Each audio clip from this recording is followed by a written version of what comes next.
Yo guys, balik lagi dengan Billy di sini dan kali ini kita akan mereview tentang smartphone OnePlus 11. Oke, sebelum masuk ke dalam review, saya mendapatkan kesempatan dari OnePlus Indonesia untuk mereview unit review ini yang dipinjamkan kepada saya selama 1 bulan ya guys. Tapi di review ini saya benar-benar mereviewnya secara jujur dan tidak ada campur tangan dari pihak ketiga, dan juga ini adalah benar-benar pure pengalaman saya selama menggunakan OnePlus 11 ini dalam waktu 3 minggu. Oke, tanpa berlama-lama lagi langsung aja kita ke reviewnya. Yang pertama-tama tentu saja dari bagian desain. Desainnya ini menurut saya bagian belakangnya ini kinclong banget ya guys. Dan bahkan kalian sampai bisa ngaca diri kalian sendiri di bagian belakang dari smartphone ini. Lalu juga untuk di bagian belakangnya ini sendiri ternyata bukan fingerprint magnet. Yang setelah saya coba untuk sentuh-sentuhkan jari saya ini ternyata fingerprint yang nempel tuh nggak seberapa banyak. Lalu selain itu desainnya yang tipis menambah elegan dan juga kesan premium di smartphone OnePlus 11 ini.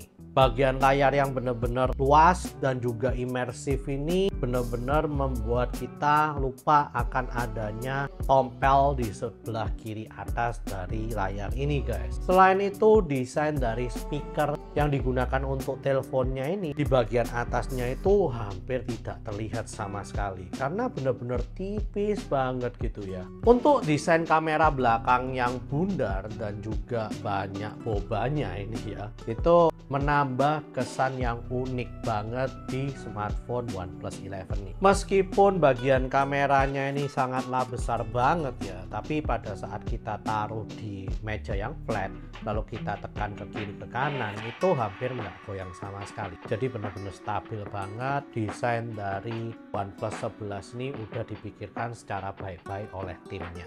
Kita lanjut ke layar yang borderless dan juga curved display ini menurut saya benar-benar premium banget. Layar 120Hz AMOLED LTPO display ini itu benar-benar memiliki refresh rate yang sangat tinggi, yaitu 120Hz, dimana dia juga bisa sampai ke 1Hz. Tapi entah kenapa pada saat saya mencobanya untuk menampilkan refresh rate dari developer option, itu yang saya dapatkan paling rendahnya cuma 10Hz. Dan ini juga memiliki variable refresh rate ya. Jadi kalau misalnya kalian ke bagian video atau ke bagian tulisan tidak bergerak atau kalian swipe atau scroll, itu refresh rate-nya bisa berubah-ubah dari yang paling kecil ke paling besar. Tentu saja refresh rate yang kecil ini akan menambah efisiensi dari baterai di OnePlus 11 ini. Untuk kecerahan layar dia bisa mencapai 1300 nits jika berada di bawah sinar matahari yang terik. Nah, tapi kalau di dalam ruangan itu maksimalnya katanya hanya sampai 800 nits.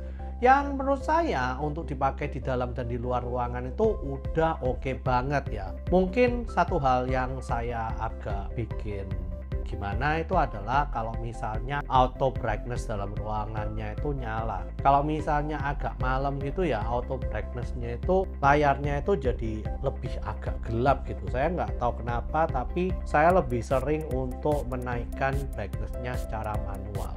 Lalu masuk ke bagian software. Softwarenya ini tentu saja dilengkapi dengan Oxygen OS 13 ya, yang katanya sih turunannya ColorOS dari Oppo guys. Dan banyak orang yang mengatakan bahwa ini adalah ColorOS yang diganti namanya menjadi Oxygen OS.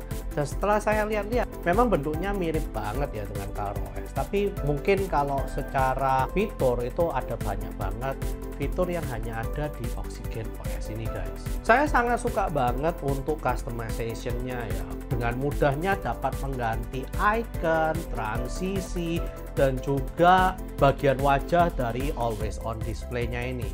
Dan cara pengaturannya pun cukup mudah ya, hanya dengan menahan layar pada saat di home, lalu kalian juga bisa mengakses semua itu dari sana. Lalu juga untuk pengaturan widget pun sudah tersedia di bagian depan dari OnePlus 11 ini.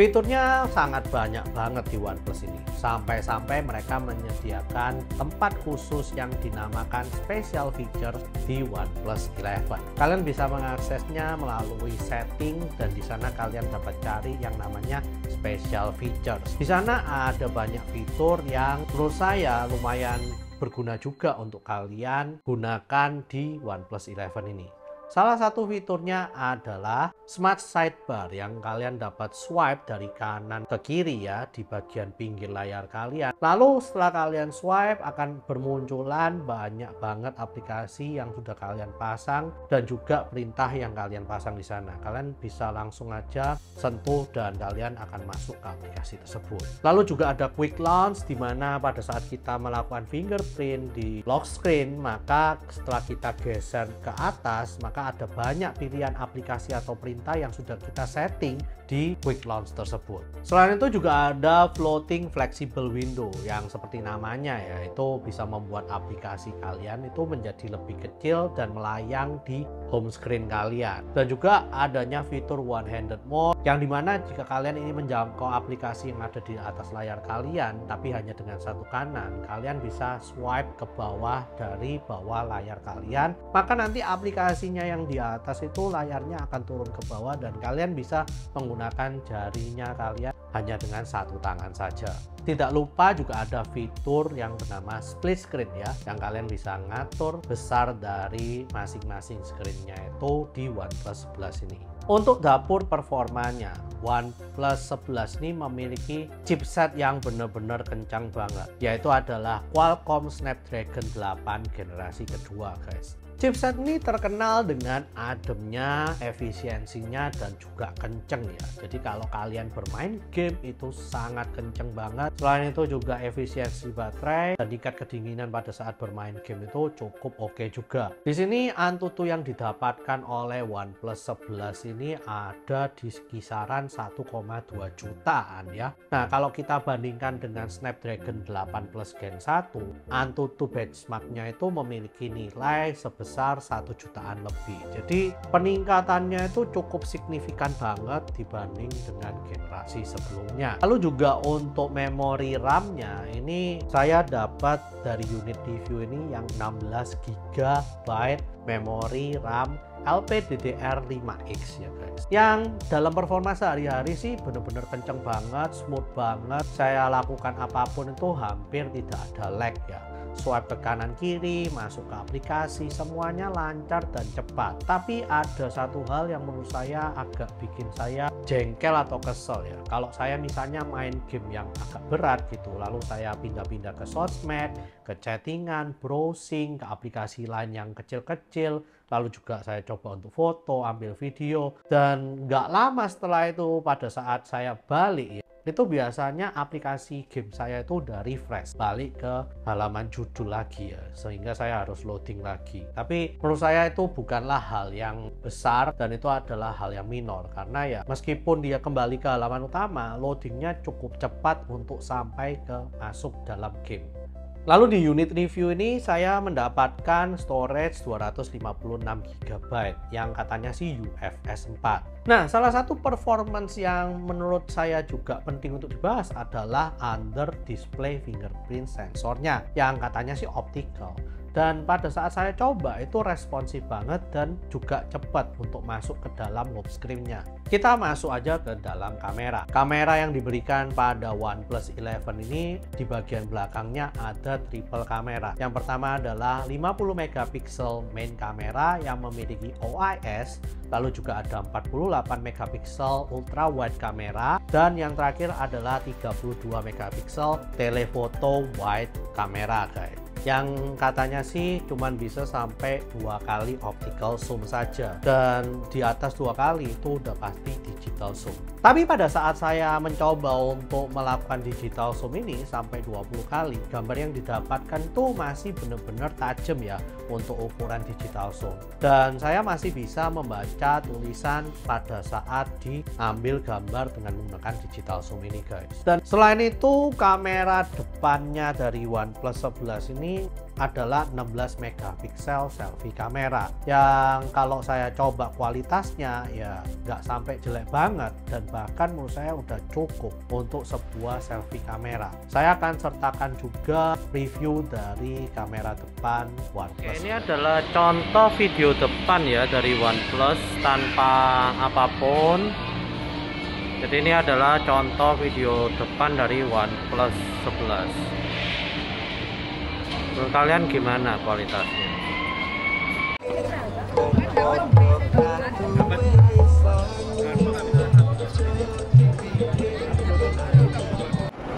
Oke, jadi ini kalau misalnya jalan untuk tes OIS-nya langsung dari OnePlus 11-nya ya guys.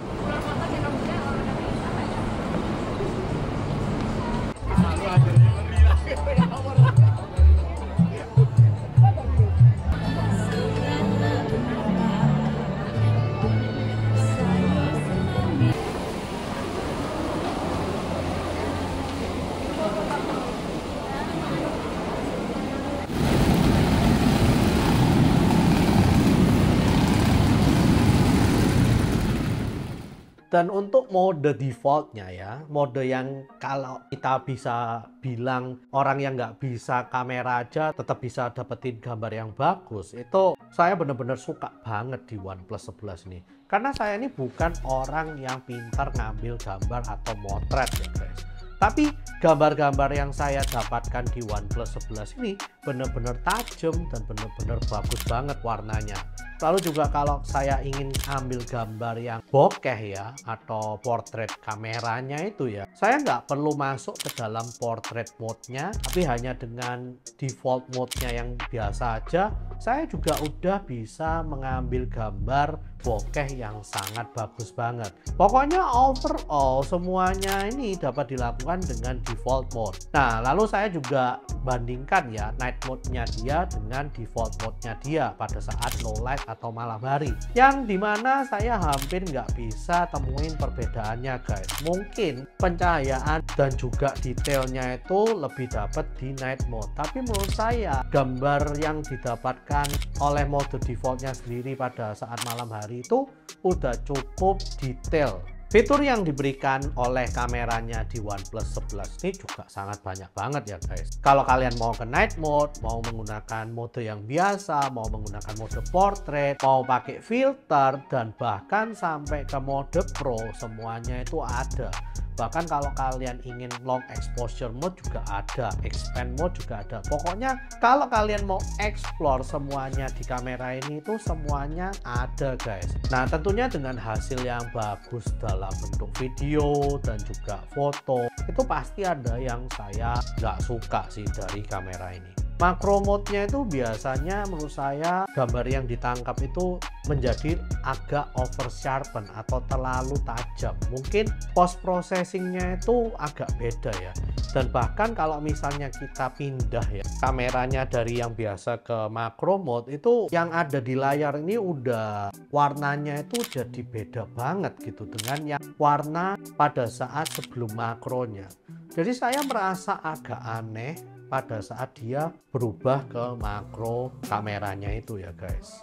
Oh ya, saya jadi ingat juga bahwa pada saat saya menggunakan kamera dari OnePlus 11 ini, kalau kita memakainya secara agak lama gitu ya, misalnya kita foto selama 1 jam atau 1 jam lebih, saya merasakan bahwa smartphone kita ini akan jadi agak panas gitu ya. Dan kalau kalian teruskan, tentu saja ya merasakan nggak nyaman gitu ya di bagian tangan yang untuk megang bagian belakang dari smartphone kalian ini. Nah, itu adalah hanya pengalaman saya pada saat menggunakan smartphone ini untuk mengambil foto dan juga video dalam waktu yang lama. Oke, kita lanjut ke fitur gaming. Di sini OnePlus 11 memiliki satu fitur gaming yang bernama HyperBoost Game Engine, di mana game engine ini akan otomatis langsung di-load pada saat kita memainkan sebuah game pertama kali. Dan di sana dia akan langsung melepaskan memori yang tidak terpakai dan juga menjaga efisiensi kita dalam bermain game.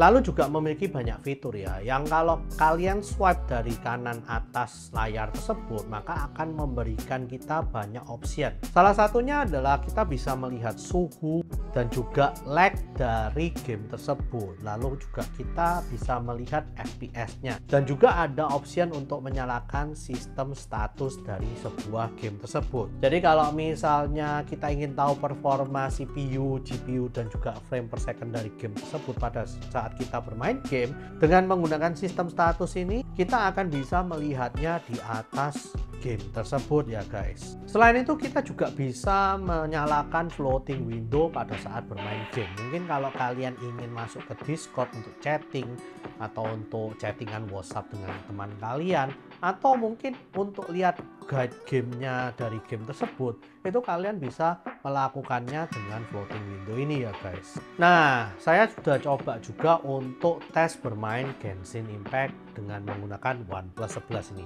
dan hasilnya saya mendapatkan sebuah kesimpulan yang menurut saya bisa kalian coba. Jadi kalau misalnya kalian menggunakan 60 fps dan kalian set high semua, smartphone ini akan menjadi cukup panas, yang tentu saja suhunya itu di atas 40 derajat ya. Saya coba suhunya 45-46an gitu ya, 44 sampai 46 lah. Nah, di sana juga saya merasakan bahwa baterainya itu lumayan cepat ya untuk turunnya. Nah, tapi setelah saya coba ganti settingannya menjadi 30 fps dan juga nggak setting yang paling highest, dia benar-benar adem banget guys. Suhunya di bawah 40 derajat dan juga untuk baterainya lumayan tahan lama ternyata. Lalu juga saya juga udah coba game yang bernama Honkai Star Rail ya. Ini sepupunya Genshin Impact ini. Ternyata juga sama. Kalau kita setting mode yang 60 fps itu akan panas dan cepat turun baterainya. Tapi kalau misalnya kita setting yang 30 fps itu benar-benar adem banget, dan bahkan saya bermain 2 jam itu turunnya baterainya itu nggak sampai 20%. Bahkan mungkin hanya belasan persen di awal gitu ya. Jadi menurut saya kalau kalian benar-benar ingin main game yang agak berat tapi dengan waktu yang lama dan juga smartphone yang adem, ya kalian bisa menggunakan settingan 30 frame per second dan turunkan aja lah satu, performanya nggak sampai yang highest banget. Oke, sekarang kita masuk ke dalam baterainya ya. Baterainya ini dari OnePlus 11 ini memiliki besar 5000 mAh dan bisa tahan sampai 1 harian lebih. Itu pun saya udah main game selama 2 jam, nonton YouTube 5 jam, Netflix juga udah 1 jam lebih, sosmedan, browsingan, dan melakukan hal-hal lain tanpa saya pikirkan baterainya. Tapi ya itu, saya masih bisa dapat waktu 1 hari lebih, dan lebihnya itu bukan di bawah 10 jam ya, tapi di atas 10 jam. Jadi benar-benar long lasting banget menurut saya baterainya ini.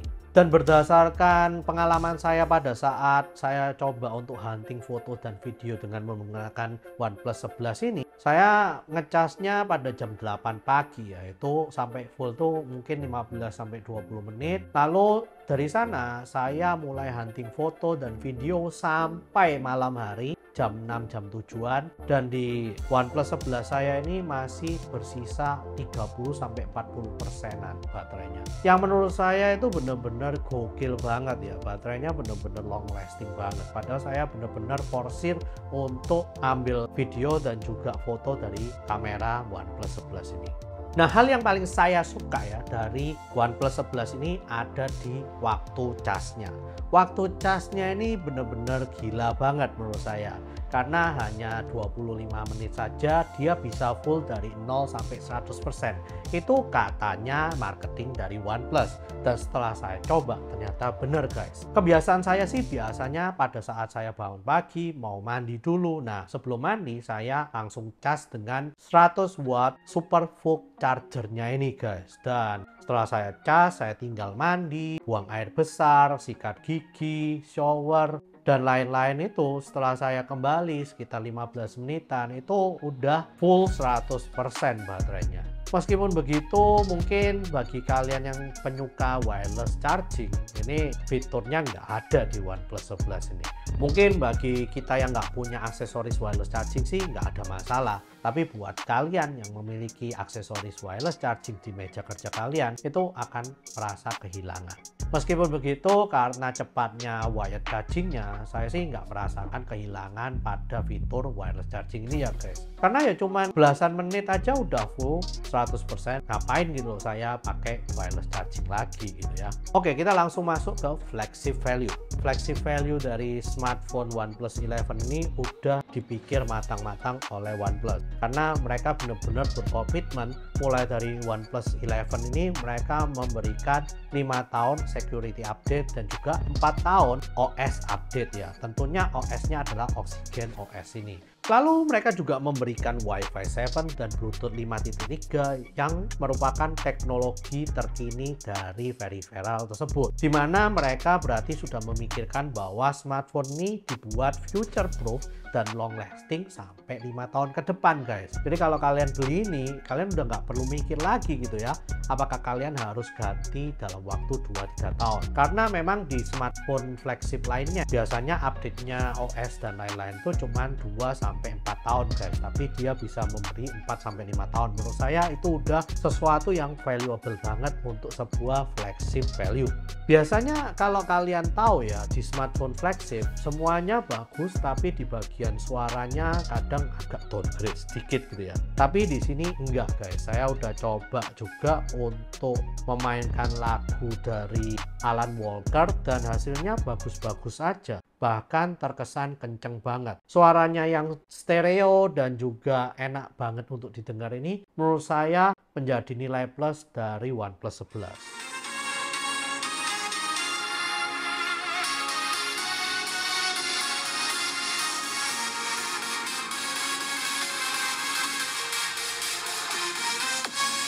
Ada satu hal yang menurut saya menambah nilai value dari smartphone OnePlus 11, yaitu adanya slider switch di bagian kanannya ini. Jadi kalau kalian ingin membuat smartphone kalian ini silent, vibrate, atau ring, itu bisa langsung menggunakan slider switch dari OnePlus 11 ini di bagian kanannya ya. Jadi kalian bisa langsung geser ke atas atau ke bawah sesuai dengan yang kalian mau. Dan fitur ini tuh jarang banget ya ada di smartphone Android lainnya. Dan memang fitur ini banyak diminta kembali oleh para fans OnePlus setelah pada generasi sebelumnya itu sempat menghilang sekali ya. Dan terbukti memang saya suka banget dengan fitur ini. Hal lain yang ingin saya bicarakan tentang OnePlus 11 adalah dual SIM card-nya. Di bagian bawah yang review unit yang saya terima ini bisa dimasukkan 2 SIM card, dan dimana setelah saya lihat itu nggak ada micro SD slotnya. Jadi kalau menurut saya kalian membutuhkan storage yang lebih, langsung aja beli yang versi 256 GB nya. Karena ya, menurut saya 128 GB itu untuk foto-foto dan video dan juga chattingan yang dikirimin foto tiap hari itu udah mepet banget gitu ya. Lalu juga ada sistem haptic touch yang menurut saya asik banget di OnePlus 11 ini. Sistem haptic touch tersebut dinamakan O-Haptics. Dan kalian juga bisa mengatur intensitas dari haptic touch-nya ini sendiri. Selain itu kalian juga bisa mengatur modenya apakah mau yang crisp atau yang gentle. Kalau gentle tentu saja lebih lembut daripada yang crisp. Lalu juga adanya GPS dan NFC menambah kelengkapan fitur flagship dari OnePlus 11 ini. Nah, tentu saja dengan berbagai kebaikan pada smartphone ini ada kekurangan ya guys. Kekurangannya memang minor banget. Tapi mungkin bagi beberapa orang kekurangan ini akan menjadi hal yang menjadi pertimbangan mereka untuk membeli smartphone ini. Yang kekurangan pertama itu sebetulnya adalah wireless chargingnya nggak ada. Tapi seperti yang tadi sudah saya bilang, ini hanya berlaku buat kalian yang memiliki aksesoris wireless charging. Kalian akan merasakan kok nggak ada gitu ya. Tapi menurut saya ini nggak jadi masalah karena wire chargingnya kenceng banget dan juga baterainya tahan lama. Yang kedua adalah saya sebetulnya sangat ngarep banget ya OnePlus ini memberikan built-in kamera sistemnya untuk bisa QR code scanner langsung hanya dengan mengarahkan kameranya ke QR code. Nah, tapi di sini ternyata nggak bisa. Bahkan kita harus masuk ke Google Lens dulu, lalu habis gitu kita ambil fotonya dari QR code. Nanti dari Google Lens akan memberikan link atau tulisan dari QR code tersebut. Nah, saya sih ngarepnya ya, kalau misalnya kita ngarahkan kamera nggak usah di take picture, maka akan ada notification link di atas yang bisa kita tap dan langsung mengarah ke link tersebut dari QR code tersebut ya. Nah, kenapa saya mengharapkan hal ini? Karena tentu saja kalian tahu di Indonesia ini semuanya udah pakai QR code. Mulai dari promo makanan, menu makanan, bahkan bayarnya pun untuk barang pun sekarang udah pakai QR code ya. Yang dimana-mana kita udah butuh banget di Indonesia ini. Saya berharap bahwa kemudahan ini bisa memberikan nilai value yang lebih untuk OnePlus di Indonesia guys.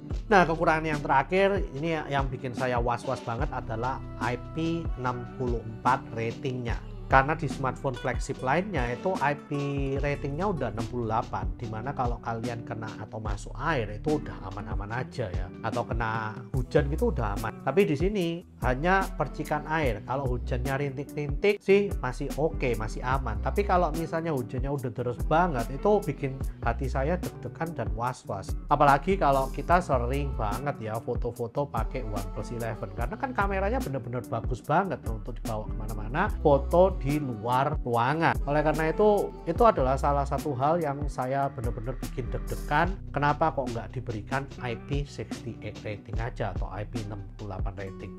Oke, sekarang kita masuk ke bagian pembahasan secara overall. Secara overall saya suka banget dengan OnePlus 11 nih. Karena selain dari kamera, performa, desain dan lain-lainnya, semuanya itu udah melebihi ekspektasi saya. Dan ini benar-benar adalah smartphone yang menurut saya flagship banget dari semuanya itu. Karena saya sudah memakainya tiap hari dengan berbagai kondisi dan juga kebutuhan. Ini nggak ada lemot-lemotnya sama sekali. Dan saya juga bisa melakukan banyak hal dengan menggunakan OnePlus 11 ini. Layaknya flagship yang ada. Kekurangan yang kecil pun menurut saya nggak cukup untuk membuat saya mengatakan beralih dari OnePlus 11 nih guys. Nah, tapi ada satu hal yang saya masih nggak tahu sampai detik saya review OnePlus 11 ini, yaitu adalah harga yang akan dipatok oleh OnePlus 11 di Indonesia ini ya guys. Karena sampai sekarang OnePlus Indonesia masih belum memberikan info harga yang akan diberikan pada smartphone ini. Tapi saya berharap ya, kalau bisa harganya itu di bawah harga flagship yang ada. Karena menurut saya value yang diberikan ini udah oke banget. Tapi kalau misalnya harganya masih di bawah harga smartphone flagship lainnya, OnePlus 11 ini adalah salah satu smartphone yang menurut saya memiliki value terbaik di kelasnya. Karena kekurangan-kekurangan tadi itu hampir nggak dirasakan oleh orang-orang yang hanya mencari performa dan juga kamera. Ini performanya dapat, kameranya dapat, desainnya pun juga dapat guys. Jadi kalau kalian nggak lihat di bagian-bagian kecil tersebut, kekurangan itu nggak akan berarti banget untuk mempertimbangkan membeli smartphone OnePlus 11 ini. Nah, mungkin itu aja review saya untuk OnePlus 11 ini. Ini adalah smartphone yang paling worth untuk kelas flagship yang pernah saya review di tahun 2023 ini. Semuanya cakep, performa kencang, fotografi oke, dan tahan lama, adem, serta ngecasnya kenceng banget. Oke, please share, like, dan subscribe jika kalian suka dengan video review kali ini. Komen jika kalian ingin bertanya-tanya atau berdiskusi tentang OnePlus 11. See you guys di video selanjutnya. Wah, gila. Ini keren banget. Saya suka sih dengan desain dan juga curve display-nya. Performanya kenceng lagi. Ya, moga-moga sih smartphone ini bisa laku keras gitu ya di Indonesia. karena kualitasnya ini bagus banget.